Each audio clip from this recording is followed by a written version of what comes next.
Good morning, everyone. My name is Ian Koto, and I want to welcome you back to the Common Sense Investment Platform. Today's discussion is going to focus on why it is important for you to invest your money in the stock market in the United States while you are staying here than investing it in Africa. But before we get to that discussion, I am not a financial advisor, so if you're going to use any of the information in this video for your own personal investment, please do your own research. In my personal opinion, investing in Africa while you still live in the United States is like driving a car while looking in the rearview mirror. And since I was born, I have never seen anybody successfully drive a car while looking in the rearview. This is why most of the investment in Africa fail. Listen, I am not telling you not to invest in Africa. I'm only saying invest what you have here in the stock market while you live here. And when you relocate to Africa, then you can now go and invest in Africa. And then you will have the opportunity to look after your own investment. But to demonstrate this, I have created a spreadsheet to show you why it is important to invest in the stock market here than investing in Africa until you relocate. So let's say you have two friends, Kolu and Lila. Over the last 4 years, they've both been saving so that they can be able to invest that money into something. Kolu went to Fidelity.com. Since she qualified for Roth IRA account at that time, she opened the Roth. And over the last 4 years, she been investing her money and now she has $30,000.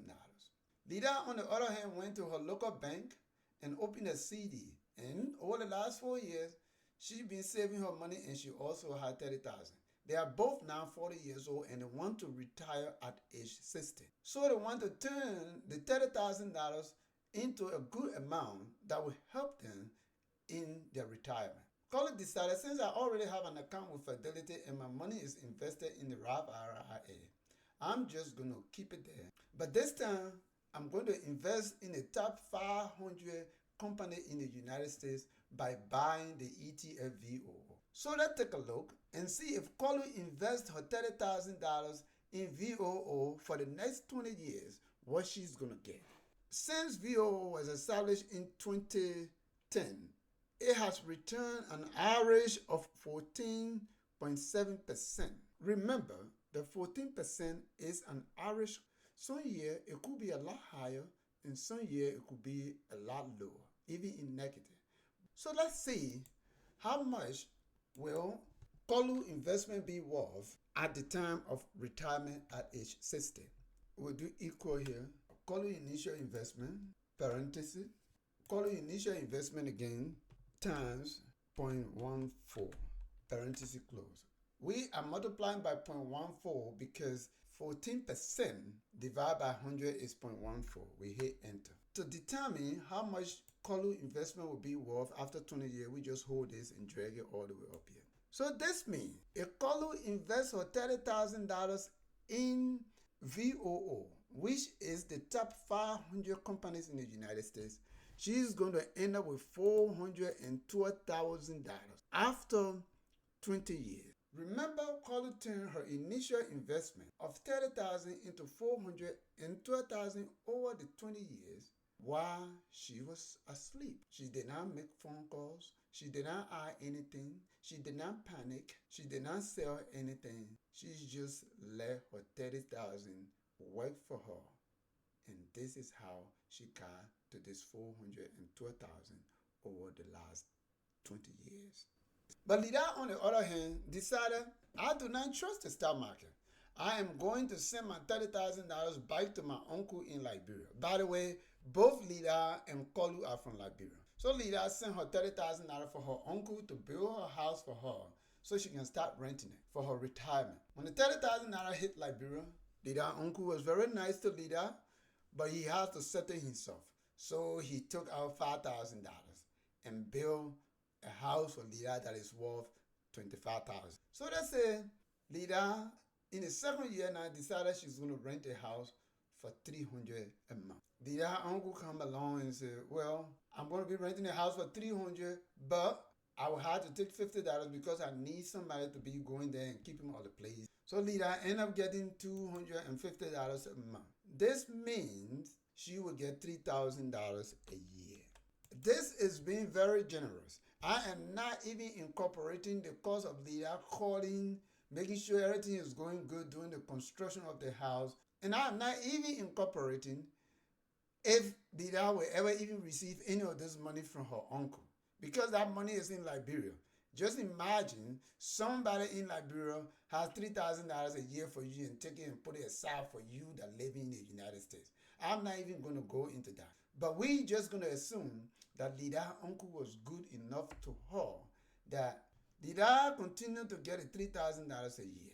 After 19 years, because remember, Lida took 1 year to construct the house. So to determine how much Lila will get at the end of the 20 years when she's 60 years old, we're going to multiply the 3,000 by 19. Lila will end up with $57,000 in rent after 19 years. So let's say the house now is worth $75,000 after 20 years. This is me being generous because I'm not even incorporating the last 20 years, the repair on the house and all these other stuff. I'm not even taking that out. We'll add $75,000 to the $57,000 that she got in rent. So Lida will end up with $132,000 after 20 years. Now look at the difference. Lila investment in Liberia earned her $132,000 on her initial $30,000 investment. Once again, I'm being very generous. There is a high possibility that Lida may not even get a cent out of that $30,000. But look at what happened to Kolu. Kolu's initial investment of $30,000 earned her $412,000 compared to Lida $132,000. And this is not all. Because Lida invested her money into Roth IRA, Lida can take this $440,000 at age 60 and walk away tax-free without giving a single penny to Uncle Sam. This is why it is critically important as Africans in this country for all to invest our money here in the stock market first. And if we move back home, then we can redirect our investment over there while we are there. So in my opinion, investing in Africa while you are not there is a waste of time, energy, and it ends up in total loss most of the time. But if there is a project that you like you want to just build your house there, and this is something that you want to do and you get satisfaction out of it, you cannot put price on satisfaction.